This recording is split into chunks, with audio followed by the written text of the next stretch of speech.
mbona hauji?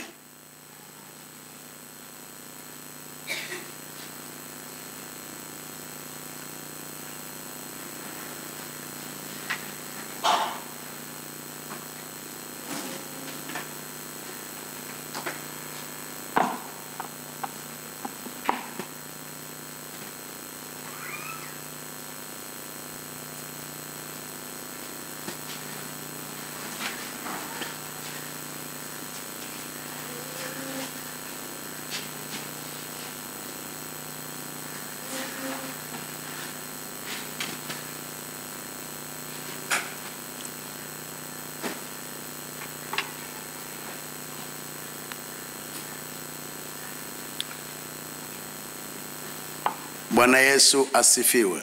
Praise the Lord. Tunaendelea na somo letu. We are proceeding with our lesson. Somo la jinsi ya kuwa mtu mkuu. The making of great God's men and women. Jinsi ya kuwa mtu mkuu wa Mungu. Hilo ndilo somo letu tunaloendelea nalo siku ya leo. That is the lesson that we are going to proceed with on today. Bwana Yesu asifiwe. Praise the Lord. Bwana Yesu asifiwe. Praise the Lord. Kwa sababu maalum leo nitahubiri tu Kiswahili moja kwa moja, ila kwa sababu tuna watu wawili ambao Kiswahili kinawapa shida, Abigail atakuwa anawasaidia hapo. Bwana Yesu asifiwe sana. Praise the Lord. Bwana Yesu asifiwe. Praise the Lord. Somo letu ni refu na ndio maana tumekuwa tunaendelea, ni mfululizo wa somo. Our lesson is quite long, so that is why we are learning it in series. Naomba ufungue Biblia yako kitabu cha Matendo ya Mitume sura ya 10. Please open your Bible in the book of Acts. Matendo ya Mitume sura ya 10. Chapter 10. Tutasoma mstari wa 38. Verse 38. Matendo ya Mitume sura ya 10 mstari wa 38. Acts chapter 10 verse 38. Biblia inasema, The Bible says, habari za Yesu wa Nazareti, the news of Jesus Christ of Nazareth, jinsi Mungu alivyomtia mafuta kwa Roho Mtakatifu na nguvu, on how he anointed him naye akazunguka huko na huko, and that he had turned here and there, akitenda kazi njema na kuponya wote as he did the good work and healed everyone walioonewa na ibilisi, that were under the power of the devil, kwa maana Mungu alikuwa pamoja naye. because God was with him. Mungu alikuwa pamoja naye. Because God was with him. Watu wote ambao Mungu amekusudia wawe wakuu, All the people that God has intended to be great, kitu kimoja kinachoonekana, one thing that is being seen, the common parameter, common factor, ni kwamba wanakuwa na Mungu pamoja nao wakati wote. is that God is with them all the time. Mungu anakuwa pamoja nao wakati wote. God is with them all the time. Mungu kuwa pamoja na wewe, God being together with you, maana yake ni lazima uweke mazingira, means that it is a must for you to make the environment kwamba Mungu awe pamoja na wewe wakati wote. that God may be with you all the time. Ni lazima utengeneze mazingira, And it is a must for you to create the environment. kutengeneza mazingira ya Mungu kuwa pamoja na wewe wakati wote. To create the environment where God may be with you. Kwamba umeokoka, That you are born again. na Mungu kuwa pamoja na wewe kwamba itakuwa automatic. That God is with you is automatic. Hapana. No. Ni lazima iweko jambo unalofanya, There must be something that you are doing kumfanya Mungu awe pamoja na wewe. so that God may be together with you. Wiki iliyopita Last week, tulikuwa tukijifunza kutoka kwa maisha ya Yesu Kristo. we were learning from Jesus Christ's life. Hatukuyamaliza yote. We did not finish all of it. Sasa unafanyaje tena mpendwa? Hatukuyamaliza yote. We were not able to finish all of it. Moja ya jambo ambalo tunaliona Yesu alilifanya mfululizo, one of the things that we saw that Jesus did continue, alihudhuria ibada. he attended every sermon. Tulikuwa tumejifunza hicho kwa upana. And that we learned that. Lakini ni kwamba Yesu alikuwa mara kwa mara anakwenda mlimani kuomba. And that Jesus was continuously going to the mountains to pray. Na wakati mwingine alikuwa anajitenga hata na wanafunzi wake, And sometimes separated himself ili aende mahali akaombe. so that he may go somewhere and pray. Yesu alikuwa mwombaji. Jesus was a Kwa sababu ya maneno hayo unaweza ukaelewa, and for those words you can Yesu understand, alikuwa ni mtu wa neno Jesus was a person of the word na mtu wa maombi. and a person of prayer. Mambo yote aliyoyafanya duniani, All the things that he had done, Biblia inasema aliyafanya the Bible says that au aliyasema he said kwa sababu Mungu Baba because God the Father alikuwa amemwonyesha had shown him, au Mungu alikuwa amesema naye. or that God had said Ni to wakati gani Mungu alimwonyesha him, and what time that na God ni had wakati shown gani Mungu alisema naye? and what time that God had Ni said wakati wa maombi. is the time of prayer.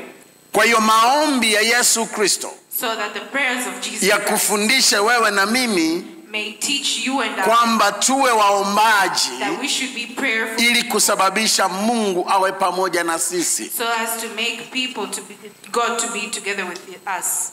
Mungu atembee na sisi wakati wote. That God may walk with us all the time. Kumbuka Remember, nilizungumza juu ya vitu ambavyo vinaonyesha wewe ni mtu mkuu.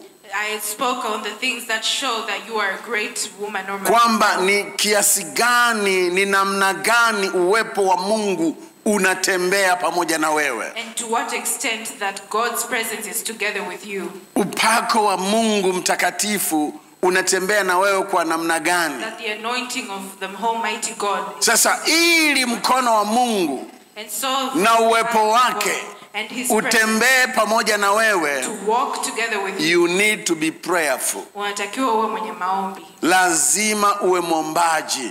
You must be prayerful. Ni lazima uwe mwombaji. You must be prayerful. Pengine nikizungumza habari za Yesu wengi hawawezi wakaelewa. And other places, Lakini hebu tuangalie watu wengine waliotajwa na Biblia let us see in other places kwamba walikuwa watu wakuu. that they were great people. Bwana Yesu asifiwe sana. Praise the Lord. Bwana Yesu asifiwe. Praise the Lord. Angalia Mambo ya Nyakati wa Pili sura ya 17. Second Chronicles sura ya 17. Tuangalie kuanzia mstari wa kwanza. Since from the first verse. Na Yehoshafati mwanawe akatawala mahali pake, akajitia nguvu juu ya Israeli. Succeeded him and king and strengthened himself. Usisome. Na Yehoshafati mwanawe akatawala mahali pake, akajitia nguvu juu ya Israeli, akaweka jeshi katika miji yote yenye maboma ya Yuda, akatia na askari walinzi katika nchi ya Yuda na katika miji ya Efraim aliyoitwa Asa babaye. Naye Bwana alikuwa pamoja na Yehoshafati, kwa kuwa alikwenda katika njia za kwanza za Daudi babaye, asiyatafute Mabaali, lakini alimtafuta Mungu wa baba yake. Akaenda katika amri zake, wala si katika matendo ya Israeli. Kwa hiyo Bwana akauthibitisha ufalme mkononi mwake. Yehoshafati akaletewa zawadi na Yuda wote, basi akawa na mali na heshima tele. Bwana Yesu asifiwe sana. Praise the Lord. Kwa hiyo unaweza ukaona moja kwa moja Now you can see straightforward ya kwamba Yehoshafati that Jehoshaphat alikuwa na Bwana pamoja naye wakati wote. was with God all the time. Lakini unaona kitu alichofanya, But you see what he has done kumfanya Mungu awe pamoja naye. so that God may be with Sio kwa sababu ni Mwisraeli, not that because he's an Israelite, yani sio kwa sababu umeokoka tu. not because he was born again. Ni kwamba wewe lazima ufanye jambo kama alivyofanya Yehoshafati. It's that you have to do something just as Yehoshafati alifanya nini? What did Jehoshaphat do? Alimtafuta Mungu. He looked for God. Ni kweli tunajua ukishaokoka It's true that we know that Mungu anakaa ndani mwako. That God lives within you. Lakini ili Mungu aonekane akitenda kazi pamoja na wewe, so that God may be seen in what unahitaji kuomba. You need to pray. Nisikilize vizuri. Kila mmoja, hata kama unaandika, niangalie. Listen to me carefully. All those who are writing, look at me. Niangalie. Look at me. Endelea kuandika, lakini huku unaniangalia. Sikiliza. Writing, but look at me and listen to me. Swala la maombi limezungumzwa kinamna nyingi sana ambayo watu wengine wamechanganyikiwa. Prayer has been spoken in so many ways that other prayers ni namna ya kufanya neno ulilonalo moyoni is a way of doing what is inside of your heart liweze kuwa na nguvu ya kutenda, may have the strength of act, so that you activate the word in you. Neno la Mungu unalifanya litende kazi when you pray. So that the word of God may activate in you ukiwa unasali. Unaomba. Ukiomba, neno la Mungu linafanya kazi. When you pray, the word of God works. Ni lazima uwe unaomba. You must be Mungu praying. yuko ndani mwako. God lives within you. Lakini usipoomba hafanyi chochote. If you do not pray, nothing can Kumbuka be done. wanafunzi wa Yesu. Remember Jesus' disciples. Walikuwa ndani ya mtumbwi. They were inside Walikuwa ndani ya mtumbwi wanasafiri. They were traveling in a Yesu Kristo alikuwepo pamoja nao. But Jesus was together with them. Lakini Biblia inasema But the Bible says upepo na dhoruba ilikuwa katika hatari ya kuwaua. Was in the state of killing them. Lakini Yesu Kristo alikuwa hafanyi chochote. Did nothing. Mpaka walipomwamsha. Until when they woke him up. Na yeye Yesu alipoamka, aliukemea upepo, akaikemea na bahari, kukawa na shwari kuu. Hii maana yake nini? What does this mean? Yeyote anayeliamini neno la Mungu, whoever believes in the word anahitaji kulifanya lifanye kazi. He needs to make it activate. Lazima ulifanye neno la Mungu lifanye kazi. He needs to activate. You must activate the word of God in you. You must activate the word of God in you for it to be active in your life. Ni lazima ulifanye neno la Mungu lifanye kazi. You must activate the word of God in you. Bila kufanya hivyo, without doing so, hilo neno halitafanya kazi. That word will not do anything. Kwa hiyo wanafunzi wa Yesu, so the disciples of Yesu yupo, Jesus, lakini wanataka kufa. But they're about to die. Yesu mwenyewe yupo. Jesus himself is ni there. Kweli hawajatumia mamlaka. It's true that they did not use any kwa power. Sababu bila kuomba, because without praying, mamlaka itafanyaje kazi? How will it do anything? Na watu wengi wanadanganyika. And a lot of people wanadhani maombi ni silaha. Think that prayer is a weapon. Maombi sio silaha. Prayer is not a weapon. According to the Bible. Ukiangalia kwenye Biblia, maombi sio silaha. Prayer is not a weapon. Ila maombi ndio namna ya kufanya silaha zifanye kazi. Prayer is what makes weapons work. Kila unapokuwa kwenye maombi, every time that you are in prayer, upo kwenye battleground. You are in the battleground. Hapa unaachilia mizinga. Hapa unaachilia missile. Hapa unaachilia makombora. Hapa unaachilia mabomu. Hapa unaachilia machine gun. Hapa unaachilia hiki. Hapa unapeleka ndege isiyo na rubani. Hapa unafanya vile. Unapokuwa kwenye maombi, when you are in prayer, ukiwa unatamka neno la imani liloko ndani mwako, when you speak a word, hapo ndipo unapofanya mambo yafanyike. That is when you do, na ndipo Mungu anaonekana yuko pamoja na wewe. That is how God is shown to be. Kama unanisikia, hebu sema amen. If you can hear me, say amen. Hebu sema hallelujah. Hallelujah. Muumini asiyeomba, a believer that does not pray, is disgracing the kingdom.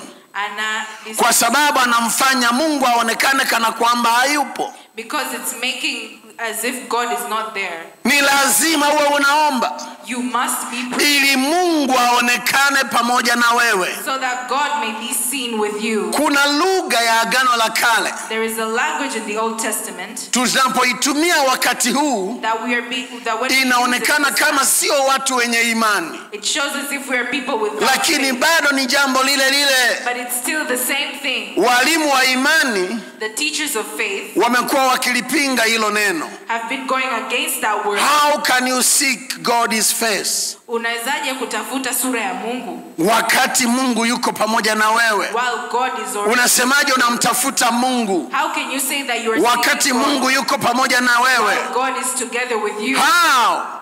How are you seeking for the face of God Unatafutaje sura ya Mungu while God is within you? wakati Mungu tayari yupo ndani yako? Ndio watu wanavyosema. And that is what Lakini people say. sikia, hilo ni neno la lugha ya Agano la Kale But listen, that is the ambaye maana yake katika ulimwengu wa sasa, and that in pamoja na maneno ya walimu wanavyoongea, together with the mimi nataka the teacher, nikuambie unatakiwa kumtafuta Mungu. I want to tell you that you have to Maana ya kumtafuta Mungu the meaning of seeking ni God kutaka neno uliloliamini, to believe ahadi ulizoahidiwa those things that ziweze kutimia. may come to pass. You are activating the word of God. You are making it act on your behalf. Can you say amen, somebody? Bwana Yesu asifiwe sana. Praise the Lord. Kila unapokuwa unatamka Each time you maneno ya imani wakati wa maombi, the word of faith you pray, unamfanya Mungu asiyeonekana you make the God that is unseen aonekane. be seen. The invisible God Mungu will only ataonekana. be manifest in your life Ataonekana only when you pray. pale ambapo utapoomba tu. Praise the Lord. Bwana Yesu asifiwe. Bwana Yesu asifiwe. Bwana Yesu asifiwe. Praise the Lord. So you need to pray. So inabidi kuomba. Biblia inasema hapa Yehoshafat. The Bible says even Jehoshaphat, Hapa Yehoshafat, that Jehoshaphat, Bwana alikuwa pamoja na Yehoshafat. God was with Jehoshaphat. Na ndio maana akawa mtu mkuu. And that is why he became a great person. Kwa nini Mungu alikuwa pamoja na Yehoshafat? Why was God together with Jehoshaphat? Yehoshafat alimtafuta Mungu. Jehoshaphat sought God. Alimtafuta Mungu. He sought God. Hallelujah. Hallelujah. Kwa sababu alimtafuta Mungu, Because he sought God, Mungu alionekana. God was shown to him. Bwana Yesu asifiwe sana. Praise the Lord. Lakini unaweza ukaona wengine ambao hawakumtafuta Mungu. But you can also see those who did not seek God. Tusome sura ya 16. Let us read chapter 16. Hallelujah. Sura ya 16. Chapter 16. Biblia inasema, And the Bible says, tutaanza na mstari wa 7. we will start with the 7th verse. Wakati ule Hanani mwonaji akamwendea Asa mfalme wa Yuda. At the time Hanani the Usisome. Wale ambao hatakuwa na nani watakuwa nasoma kwenye Biblia zao wenyewe ili tukomboe wakati. Wakati ule Hanani mwonaji akamwendea Asa mfalme wa Yuda. Akamwambia, kwa kuwa umemtegemea mfalme wa Sham, wala hukumtegemea Bwana Mungu wako, kwa hiyo limeokoka jeshi la mfalme wa Sham mkononi mwako. Unapoacha kuomba, when you cease to pray, unapoacha kumtafuta Mungu, when you cease seeking God, Mungu anaona hutaki kumtegemea, God sees that you do not want to lean on him, na kwa hiyo mkono wake hautakutegemeza. and that his hand will not strengthen you.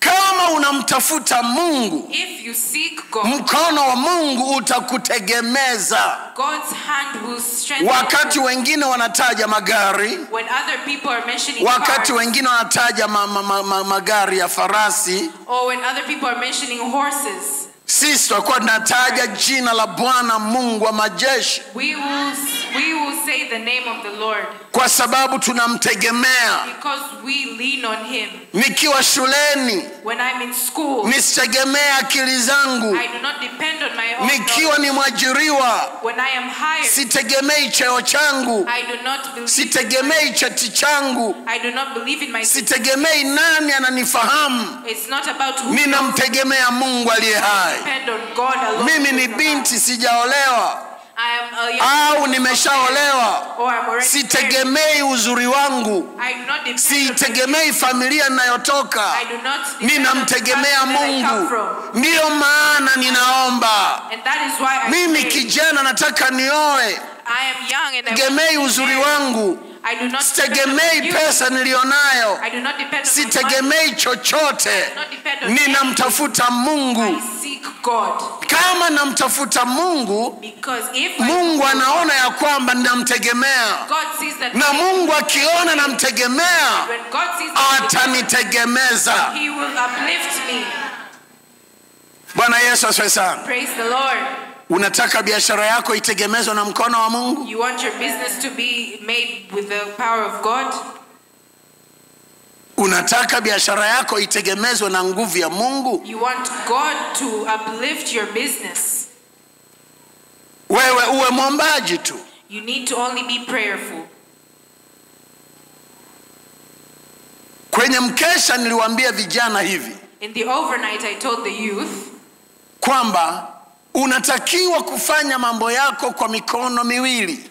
that you have to do your things in two ways. Use your two hands. For you to be successful, you need your two hands. Ili wewe uwe ufanikiwe unabidi kutumia mikono yako yote miwili. Wengine katika maisha yenu, Other people in your life, you are just using one hand. unatumia mkono mmoja tu. Akili yako, Your own knowledge, mtaji, your capital, sijui nini, and everything else. uzuri. Your beauty. Hapo maana yake unatumia mkono mmoja. That means that you're using only one hand. Lakini ukitumia na maombi, But when you use ukimtegemea Mungu kwa maombi, depend on God through kwa imani, in faith, hapo kuna mkono wa pili, that is where the second hand comes. na kwa maana hiyo utafanikiwa. And with that purpose you will succeed. Lakini unaolewa kwenye familia, But you're married into a family. familia zingine ni nzito. Other families are complicated. Ni nzito kwa sababu kuna maroho huko. There are a lot of spirits inside. Unashangaa tu maisha yako yanakwenda mrama. And you're seeing your life Kwa sababu wewe kwanza hukuomba kabla ya kuolewa, because you did not pray before you got na married. ulivoolewa hukuomba pia. And when you got married, Uendelei kuwa mwombaji. you are not prayerful. Ambaye unamjua vizuri ni huyo tu mume wako. And the only person you know properly is just Lakini mume wako ni gateway but your husband is to the spirits that torment that family. Kwa hiyo unahitaji kuomba. That means you need to be Mume wako ni lango la kukuingiza kwenye maroho yanayotesa hiyo nyumba. Your husband is a gateway to the spirits that Mke wako ni lango your wife is a gateway ya kukufanya ufike kwenye maroho ya familia ile, yaanze kukupambana na wewe. that will lead to other spirits. Ndio maana tunawaambia watu uombe kabla ya kuolewa. And that is why Uombe people kabla ya pray kuoa, before you marry, ili Mungu aliye juu so that the God above akusaidie kufanya maamuzi sahihi. may help you make Unachokiona kwa nje sivyo mtu huyo alivyo. and what you see on the outside of a person Mbaya is how zaidi they are. walioko nyuma yake. And worst of all, those who are behind him. Huwezi kujua, You may never know. lakini ukiomba, But when you pray, moyo unaweza ukawa umependa, the heart may have love. lakini roho wa Mungu anakuambia no. But God Utaingia chaka. you will enter into a place that is not what he wants. Utaingia chaka mwanangu. Unaacha. You leave. Punga mkono. Punga mkono. Bwana Yesu asifiwe sana. Praise the Lord. Bwana Yesu asifiwe. Praise the Lord. Kwa sababu unawakuta tu watu hapa kanisani. Because you see other people in church. Na kuna mtu aliongea neno fulani nikachukia lakini ni kweli. And there's a person who said something that I hated, but it's true. Akasema kanisani ni mahali hatari sana. Kwa sababu watu wote wenye matatizo huko, Because other people with problems outside wanakimbilia kanisani. come to church. Kwa hiyo sio mahali pa kujiendea ovyo ovyo. So it's not a place where you can Yaani unamwona tu kijana mtanashati, you see a nice young man, unaamua tu kuolewa naye kijuujuu tu. you decide to get married with Bila him maongozi ya roho unaweza without ukajikuta even praying, unaingia kwenye matatizo. and you get into Unakaona tu kabinti kazuri, you see a beautiful young lady, lakini unaweza ukajikuta unaingia kwenye matatizo. but you see that you are coming into problems. Uwe makini, You need to be careful. mtafute Mungu. Seek God. Tafuta mkono wa Bwana Seek the hand of God, ili huo mkono so that that hand ukutegemeze. may uplift you. Kwa maana watu hawataokoka kwa wingi wa magari ya farasi, Because people won't be saved by the number of horses or chariots. wataokoka kwa mkono wa Mungu. They will be saved only by the hand of God. Watu hawatainuka kwa nguvu zao, They will not be uplifted by their own strength. watainuliwa kwa nguvu ya Mungu. Only God's power will uplift them. Sema amina. Say amen. Unaweza ukajifunza kutoka kwenye maisha ya watu wawili. You may learn from two people's lives. Rahel Rael ni binti ambaye ukimwona is a young lady that when you see her, ni mzuri, she's beautiful. mzuri. She's very beautiful. Lakini dada yake But her sister, Lea Leah, wanafanana ndio, they look alike kwa sababu baba ni yule yule, because it's the same father, mama ni yule it's yule, the same mother. lakini kama vile kuna vitu havijakaa sawa. But then there are things that do not Kwa look hiyo alike. akiangaliwa Lea, So when Leah is being huwezi ukasema ni mzuri you cannot say she was ukimlinganisha na mdogo wake Raheli. if you compare her with Rael. Lakini Raheli But Rael alielewa ya kwamba understood that Rachel, hivi Raheli anaitwa Raheli tuna kwa Kiingereza? Rachel. Sasa Raheli so Rachel akawa na kiburi. was disrespectful. She was proud. Kwa sababu alijua yeye Because is she knew beautiful. that she is very beautiful. Do you know the meaning of kiburi? Meaning of pride. Unajua maana ya kiburi? Mungu unamweka pembeni. You put God aside. Wewe unajiparade. You put yourself in front. Unajionyesha kwamba nina akili. You show yourself Unajionyesha kwamba mimi ni mzuri. that I am beautiful. Unajionyesha kwamba nina uwezo. That I am able. Unajionyesha kwamba nina fedha. That I have money. Unajionyesha kwamba nimesoma. That I have studied. Unajionyesha kwamba natoka familia nzuri. That I've come from a prestigious. Hicho ndicho kiburi. That is what we call. Maana yake hutegemei nguvu ya Mungu. Because you do not depend on God. Raheli alikuwa na kiburi, Rachel had pride. akajiona, And so akajivuna. that she was. Huwezi ukayaona hayo maneno moja kwa moja kwenye Biblia, You may not see those words. lakini directly, mimi nakwambia hivyo. Biblia inasema but that's the Bible Mungu says mwenyewe God himself akalifunga tumbo la Raheli. had closed her womb. Soma Biblia yako vizuri. Mungu mwenyewe, sio shetani, God himself, not the alilifunga devil, tumbo la Raheli. closed Rachel's womb. Kwa nini?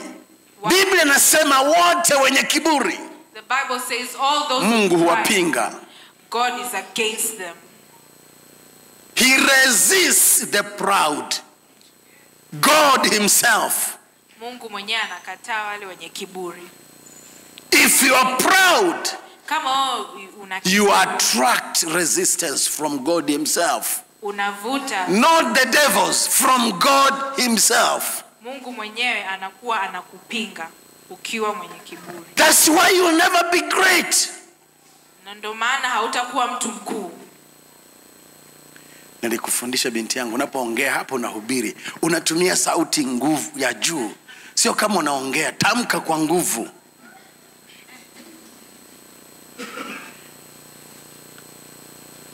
Kwa sababu hawa sio Wakatoliki. Hawa ni Wapentekoste. Unapoongea, ongea kwa nguvu. Bwana Yesu asifiwe sana. Praise the Lord. Bwana Yesu asifiwe. Praise the Lord. God resists the proud. Mungu anapinga watu wenye kiburi. Kwa hiyo unaweza ukashangaa biashara yako inakosa wateja. So you may be shocked Unaweza ukashangaa unapata upinzani kwenye ndoa. you may be shocked. Unaweza ukapata shida kwenye biashara. Unaweza ukapata shida masomoni. You may get problems in your Kwa studies. sababu you are not humble before God. Kwa sababu haunyenyekei. You are even not humble even before men. Haunyenyekei hata kwa binadamu wenzio. Watu wanyenyekevu pekee Only people who are humble ndio hao wanaoinuliwa na Mungu. are the people that God uplifts. Unajua mnyenyekevu ni nani? Do you know who is the person? Mnyenyekevu ni mtu ambaye yuko tayari kufundishika. A humble person is the person who is ready to be taught. Mnyenyekevu ni mtu yule anayekuwa tayari kukosolewa. Is the person who is ready to receive critics. Anaambiwa na hakasiriki. He is being told but does not get angry. Huyo ndiye mnyenyekevu. That is the person who is humble. Kama unaonyeshwa hapa unakosea, If you're being shown that you are Unanuna. wrong somewhere, you are sad unaacha takuja kanisani. and you stop coming to church. Wakati ulikuwa unaambiwa kwa faida yako mwenyewe, But you are being told for your maana own yake sake una kiburi. that you are being prideful. Una kiburi. It means that you are prideful. Na kama una kiburi, And if you are prideful, Mungu atakupinga. God will resist you. Bwana Yesu asifiwe sana. Praise the Lord. Bwana Yesu asifiwe. Praise the Lord. Bwana Yesu asifiwe. Praise the Lord. Unahitaji kuwa mnyenyekevu. You need to be humble. Na mnyenyekevu ni mwombaji. And a humble person is a person Maana who is anajua mimi siwezi. because they know that they are incapable. Anajua mimi mwenyewe siwezi. It shows I myself am incapable. Lakini tumnaimba tu wimbo. But you see, Nipungue. Malizia. Hebu sema tena.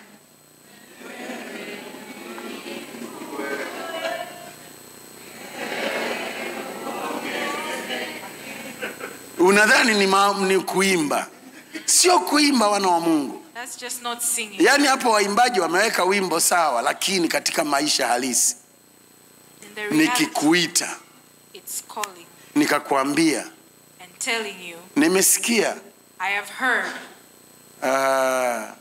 kuna hiki, kuna hiki, kuna hiki. that there's this and this and that. Mimi ndiye mchungaji wako. I am your Acha. pastor.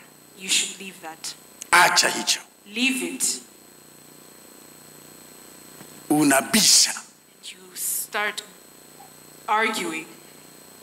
Unafanya tu hata hivyo. You do it regardlessly. Hapo maana yake wewe una kiburi.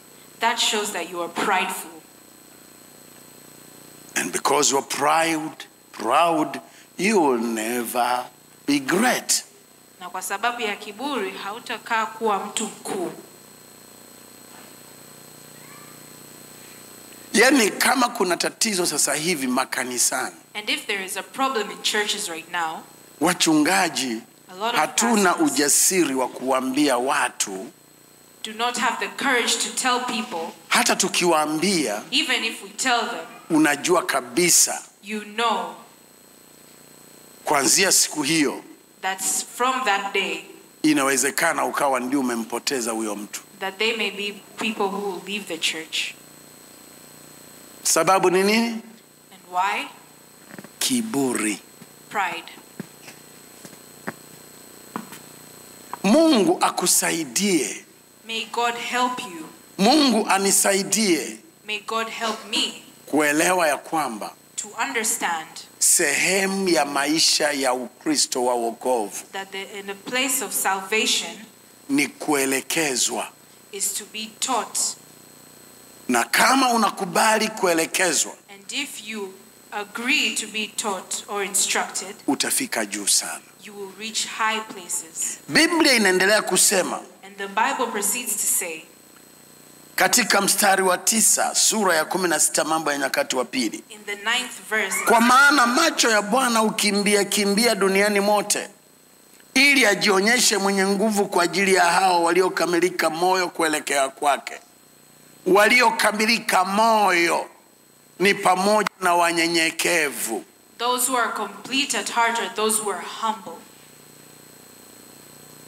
Ni pamoja na watu walio wanyenyekevu. But those who are humble and have Do you know pride Je, unajua kiburi is the source of every other sin? ndiyo chanzo cha kila aina ya dhambi.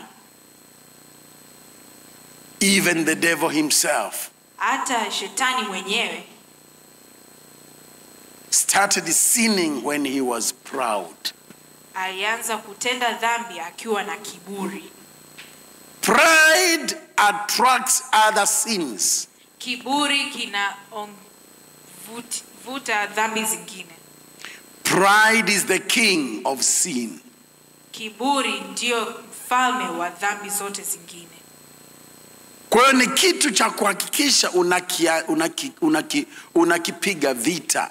So it's something you need to fight against. Na hapo ndio umuhimu, yani nilichosema Jumapili iliyopita, And that I said last Sunday, ndio umuhimu wa mtu wa pili. and is the importance of the second person. Unamhitaji mchungaji kwa sababu ya kukulinda na kiburi.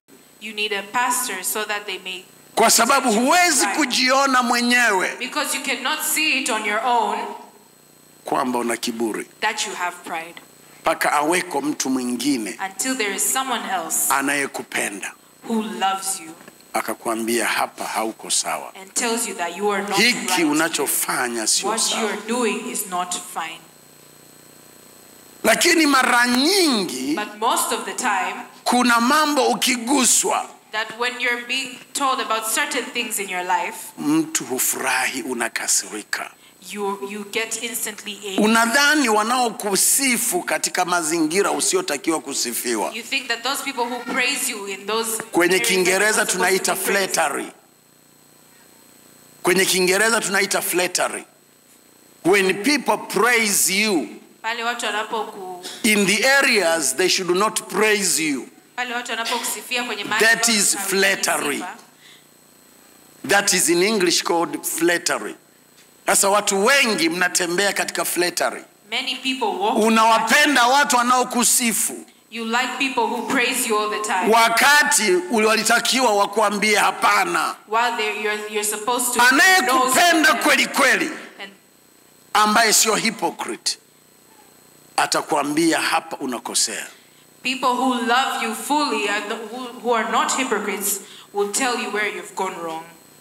Watakwambia They will tell you mwenzangu, hapa unakosea. what you're doing here is wrong. Sasa unyenyekevu utakufanya usikasirike, As humility will make you not get angry, ukubali kuelekezwa, that you may accept ukubali instructions, kuonywa, that you may accept being warned, ukubali kukosolewa, that you may accept criticism, kwa sababu wewe sio Mungu because you are usiye na not God, makosa. that you do not do any wrongs. Hayo nayo yasema sio lazima yawe ni dhambi. All those things that I'm saying are not necessarily sins, Ni katika maamuzi ya kila siku ya maisha but are in the daily ambaye yanaweza kukuletea hatari. that may make a person in Hata wakati mwingine even in other times unataka kuolewa na yule, you want to be married by that person. wako watu ambao wanakujua na wanaomjua. There are people that know you and know that Unataka kumoa fulani, you want to get married to someone. wako watu wanaokujua na wanaomjua. There are people who know you and Sio who know kwa the person. ubaya, wanaweza kukuambia hapana, It's not by bad intent that they may tell you no. Lakini mara nyingi But most of mimi the time, naolewa tu. Mimi naolewa tu. Kwani nyinyi ndio mnaoolewa? I just want to get married. You're not Olewa. Okay, go get married.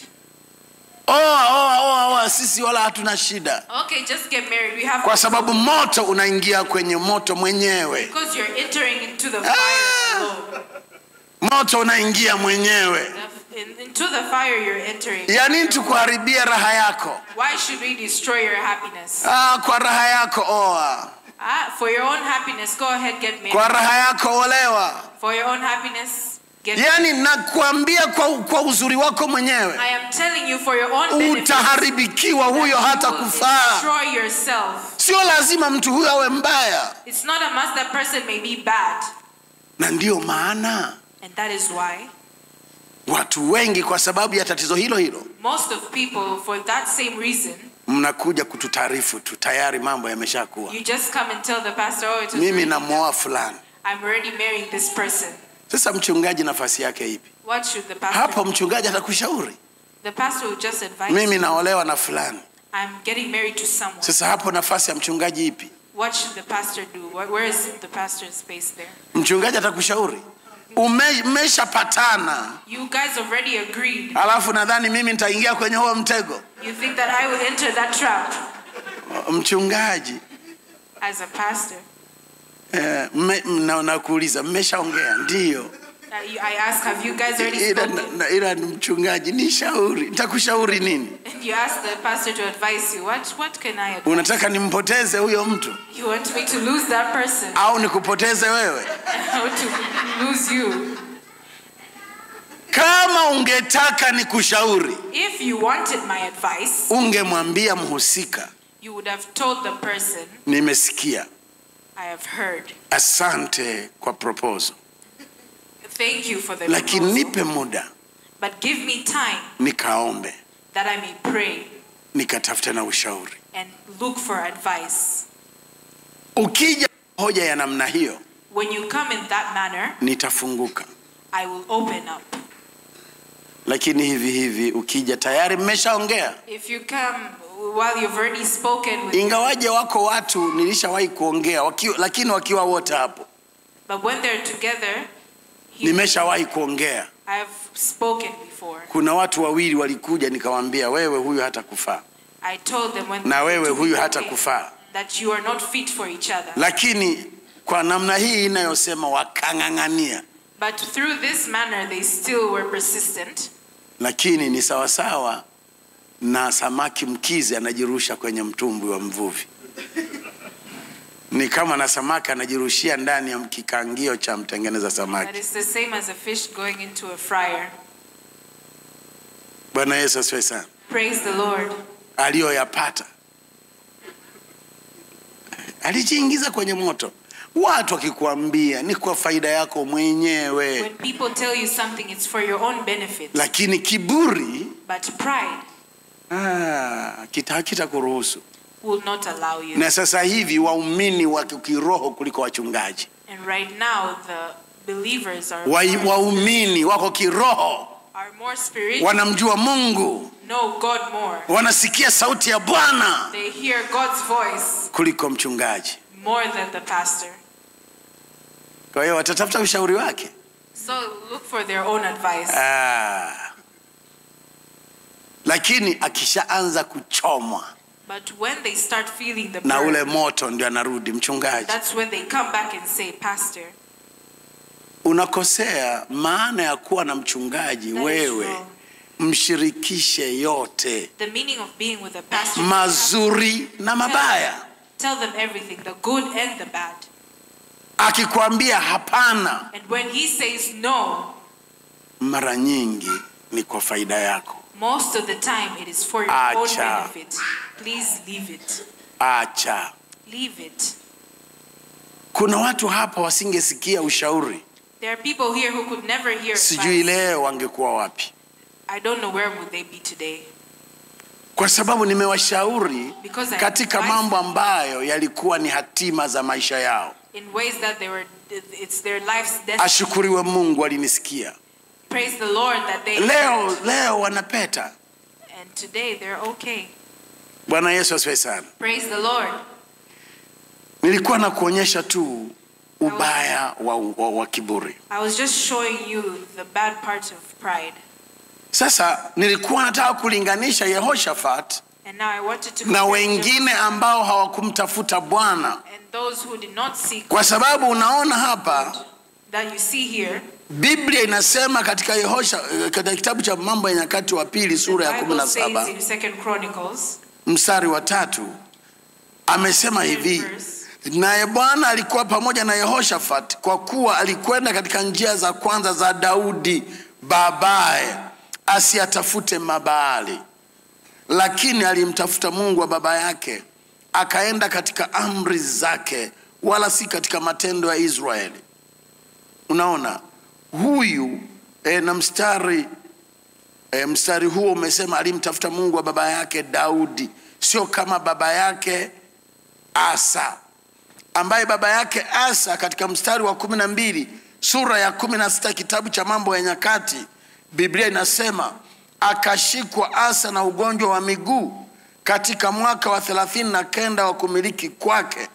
Ugonjwa wake ukazidi sana, lakini hakumtafuta Bwana katika ugonjwa wake, bali aliwatafuta waganga.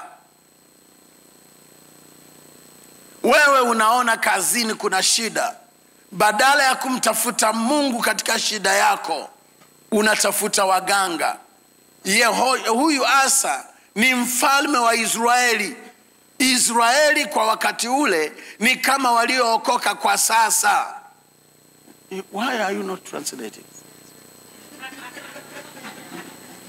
Israeli kwa wakati ule, Israel at the time, ilikuwa ni kama waliookoka kwa sasa. was just like the people who are born again right now.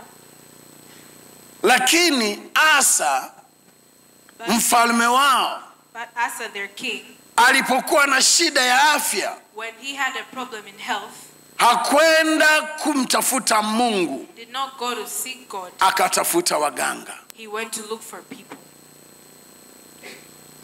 Which doctors?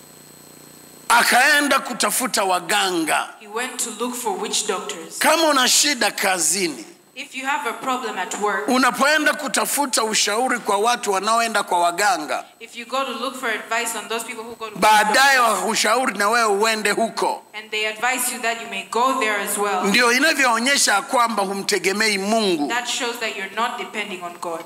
Unapokwenda kutafuta kazi, When you're going to look for a job, ukatoa rushwa badala ya kumtafuta Mungu, and that you take out bribe instead of ndio looking sawa for na God, alivyofanya hapa Asa. and it's the same as what Asa is doing. Hii inaharibu maisha, This destroys lives. na nataka niwaambie wana wa Mungu, And that is what I want to tell you, people of maamuzi God, yetu that our decisions, tusidhani yanatuhusu sisi tu, let's not think that they only concern yanawahusu ourselves. na watoto wetu, They also concern our children. yanawahusu na watoto wa watoto wetu, They also concern our grandchildren. yanahusu na watoto wa watoto wa watoto wetu, And they also concern their children as well. mpaka kizazi cha 4. Up to the 4th generation. Kwa hiyo usiwe unadhani ni rahisi tu. So never think that it's easy, Unaamua kudhulumu pesa za watu, that you are, unadhani itakuwa salama. you think that you're Ni going to be hatari safe. mpaka kizazi cha 4. It is dangerous up to the 4th generation. Unaamua kutoa mimba, That you're deciding to abort. unadhani ni hapo tu It inaishia. just ends there. Ni hatari mpaka kizazi cha 4. Danger up to the 4th generation. Unaamua kuwa unaishi maisha mabaya, And you're deciding to unaishi live a kwenye bad life, dhambi. in a sinful Ni life. hatari mpaka kizazi cha It 4. is dangerous up to the 4th Kwa hiyo uwe generation. makini, So you have to be careful. mtafute Mungu. Seek God.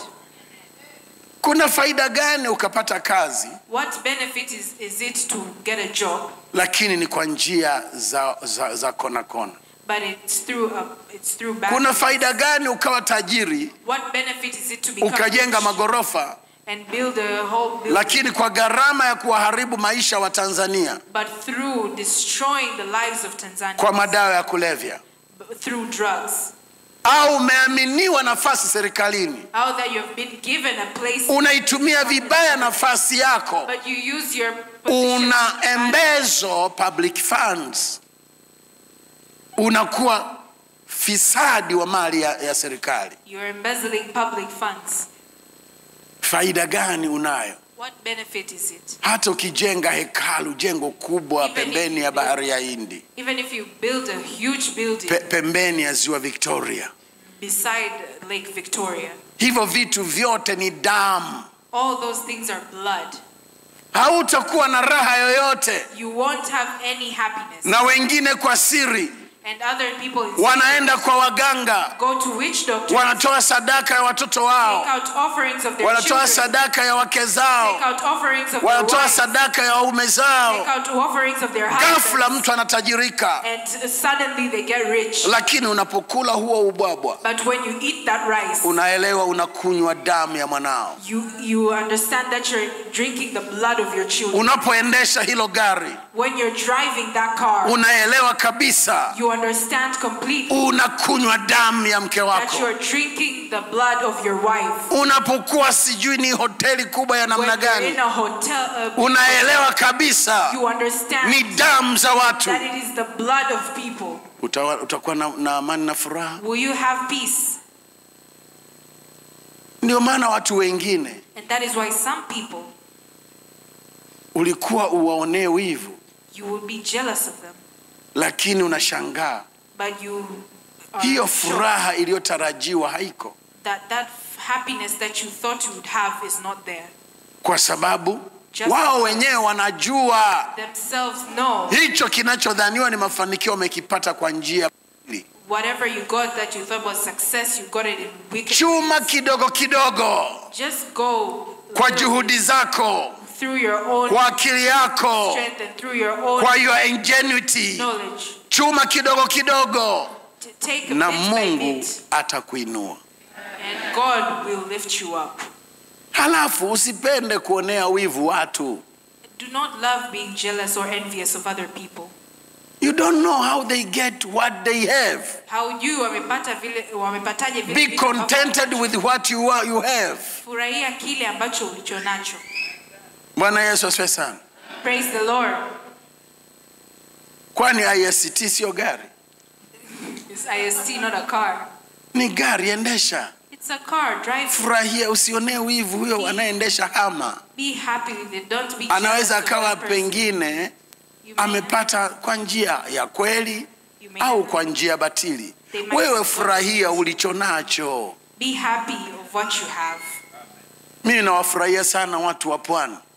I am very happy of the people. Yaani coast. unamkuta ana kanga moja tu, They have one ndio nguo alionayo, row, lakini ameifunga hapa but they close it all the way to the brim, hapa juu ya matiti, over the breasts. ameifunga kanga, Has amevaa na wrapped kitu around kingine, herself and worn something halafu else. hapati chipsi She doesn't wala get kuku fries or wala chicken, nini, ila ana mwidu But then she's very na ugali wake, and she's happy. lakini anakula kwa furaha. She eats it with happiness. Anamshinda mtu mwingine She's ambaye anakula chipsi, anapanda shangingi, then happy. lakini ni machozi kila saa.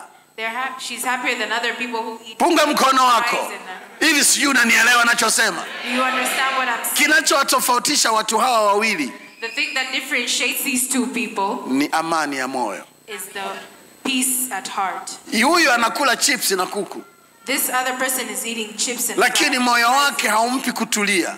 but his heart is Mme not wangu uko peace. kazini, labda yuko na mwanamke mwingine. My husband at work is with Mme another wangu woman. uko safarini, labda sijui anafanya nini. My husband is in Kwa hiyo hata work, chips but, na kuku haina ladha. but even the fries are not tasteful. Kwa hiyo anakuwa na shida. So they are becoming with problems. Lakini jifunze kufurahia maisha. Just be Hebu ngoja happy. nikuambie, maisha ndio haya. This is the life that we have. Sasa kama Mungu amekupa maharage mazuri, yawekee karanga. So if God gives you nice Alafu songa ugali wako peanuts, vizuri uive. cook it until it's Usiupike ovyo ovyo, upike vizuri. cook it Alafu kaa hapo, and sit there kula ugali wako kwa raha. Eat it with Alafu sema happiness. asante Mungu. And say thank you, Jesus. Bwana Yesu asifiwe sana. Praise the Lord. Bwana Yesu asifiwe. Praise the Lord.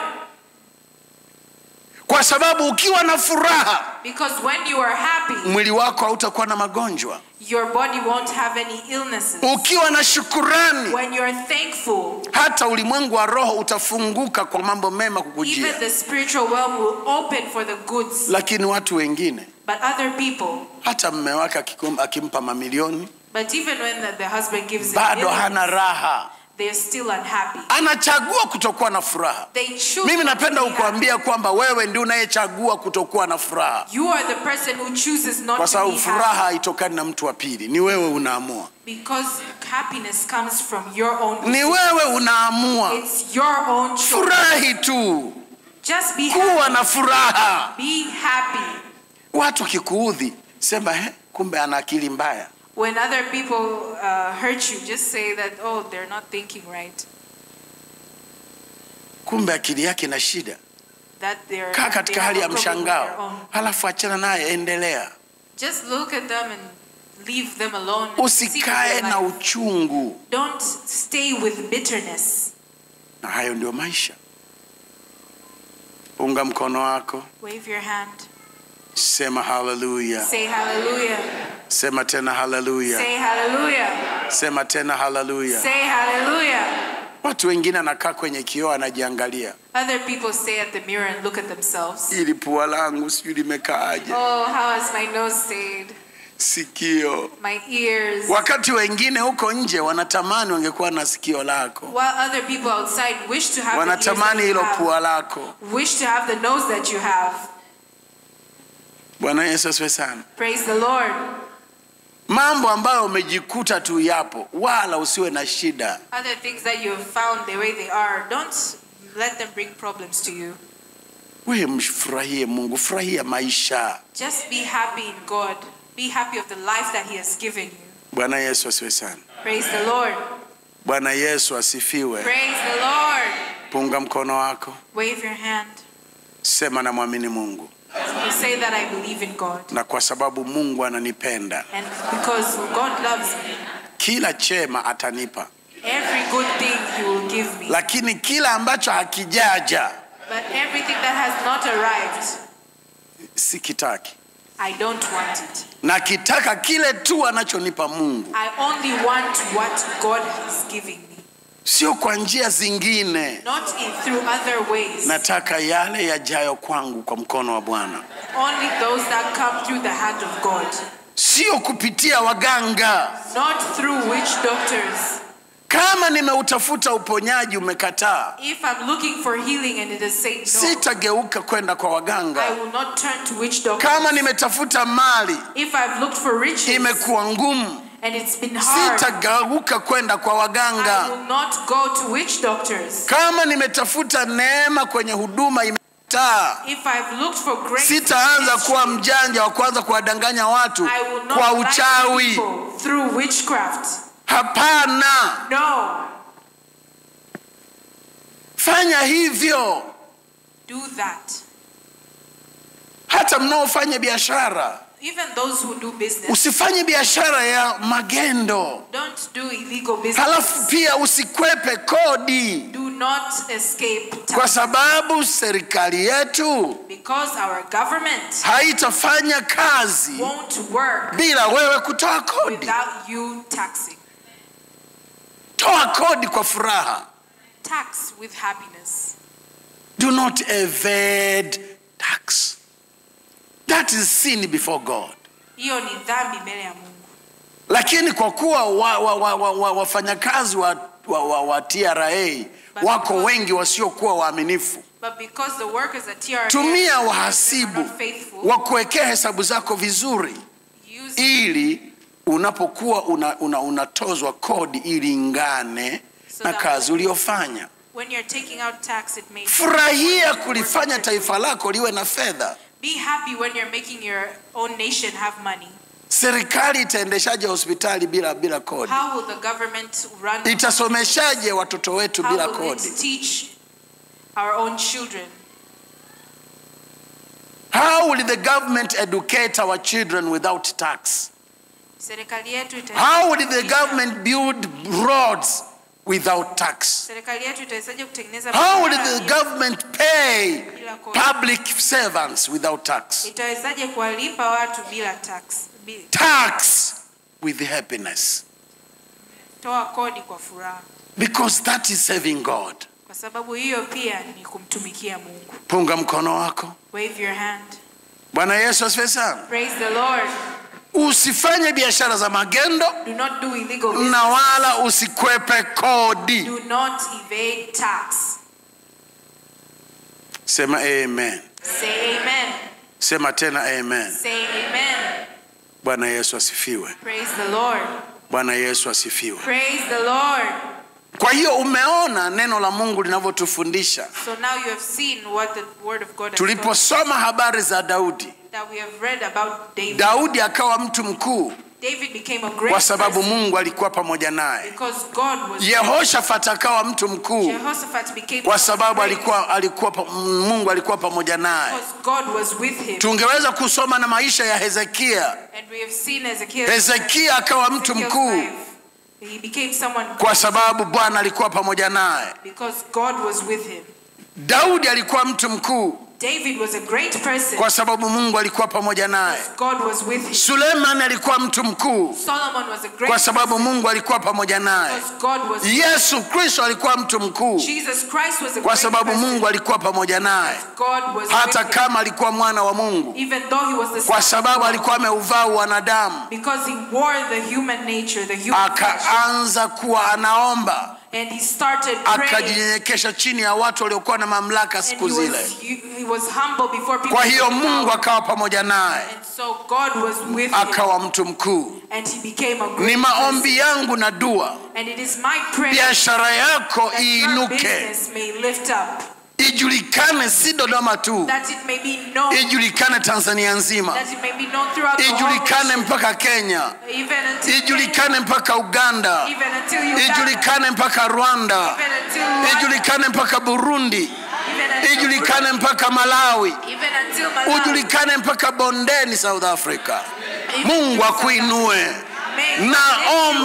Naomba Mungu, wewe uliye katika huduma yako isiwe ya Dodoma tu, iwe ya Tanzania nzima, iwe ya Afrika Mashariki yote, iwe ya Afrika nzima, iwe global kwa jina la Yesu. Namwomba Mungu taaluma yako ya sheria, ya udaktari, ya uhasibu, ya management, taaluma yoyote iinuke, ijulikane si Tanzania tu, iwe global, that it may be global. because you are blessed of God. Kwa sababu umebarikiwa na You are blessed of the Lord. You are blessed in Jesus' name. umebarikiwa kwa jina la Yesu. Yakataria rababosa. Katika kitabu cha Mwanzo, Through the book of Genesis, as I'm finishing, Mwanzo 39, Genesis 39, Mwanzo 39, Genesis 39, Biblia inasema, the Bible says, Mwanzo 39, Genesis chapter 39, Biblia inasema, Bible says, Bwana akawa pamoja na Yusufu, naye akastawi, naye alikuwa katika nyumba ya bwana wake yule Misri. Huwezi ukawa na Bwana pamoja na wewe halafu ukawa kwenye jangwa, ukawa jangwani. Hapana. No. Huwezi ukawa na Bwana kwenye maisha yako You cannot have halafu biashara yako ikawa jangwani, and that your business eti haina wateja. moving. Ukawa na huduma lakini uko na Bwana, biashara yako ikawa na shida, au huduma yako ikawa na shida, au ndoa yako ikawa na shida. Hapana, utastawi. You will succeed. Sema utastawi. You will succeed. Sema nitastawi. I will succeed. Hata kama kuna jangwa litazaa. Even if there will be Ni Mungu abadilishaye jangwa likawa shamba nalozaa. God will make Kwa jina la Yesu, jangwa lako liwe shamba nalozaa. Kifedha liwe ni shamba nalozaa. Hata ndoa yako iwe ni shamba nalozaa. Usiwe bila watoto, Mungu akupe watoto. Uwe ni shamba linalozaa kwa jina la Yesu wa Nazareti. Taaluma yako iwe na kibali. Uwe ni shamba linalozaa. Mkono wa Bwana uwe pamoja na wewe katika jina la Yesu wa Nazareti. Uwe shamba linalozaa. Rekotaria rabakosinda remento rikanda na uramayanda. Uwe ni shamba linalozaa. Uwe ni shamba linalozaa. Uwe ni shamba linalozaa. Now this morning I want us all to go before God. 2 minutes prayer. Tell God, the God of Joseph is my God. The God of David is my God. I want to flourish. Nataka nistawi. I want to succeed. Watu wanasema nikiwa Dodoma People say when I'm in Dodoma mambo hayatakwenda, lakini najua wewe ukiwepo shamba lisilozaa litazaa. Watu wanasema nikiwa Tanzania when I'm in Tanzania sitafanikiwa, I will not succeed. Lakini but wewe ukiwa pamoja na mimi, when you are with Tanzania itakuwa shamba linalozaa. Na kwa sababu yangu Tanzania haitakuwa hivi ilivyo, kwa maana mimi nimebarikiwa. Kama Yusufu aliingia ndani ya nyumba ya Potifa na nyumba ya Potifa ikabarikiwa, kwa nini wewe isiwe sababu ya Dodoma kubarikiwa? Isiwe sababu ya Tanzania kubarikiwa? Kwa jina la Yesu, Mungu wa agano, Mungu wa Ibrahimu, Mungu wa Isaka, Mungu wa Yakobo ni Mungu wako. Ni kwa nini ubake chini? Utakuwa juu tu. Utakuwa kichwa, hautakuwa mkia, hautakuwa chini. Umebarikiwa kwa jina la Bwana. Umebarikiwa kwa jina la Bwana. You are blessed in Jesus' name. You are blessed in Jesus' name. You shall never be tail. You are the head. In Jesus' name. In the name of Jesus. In the name of Jesus. In the name of Jesus. You shall have favor. Mlioko kazini, you shall have favor. Kama ilivyokuwa kwa Yusufu, neema kwa maana ya kibali kilikuwa pamoja na yeye, na wewe utakuwa na neema. Utapata kibali na upendeleo. Utapata kibali. Neema itakuwa pamoja na wewe kwa jina la Yesu. Kwa jina la Yesu natamka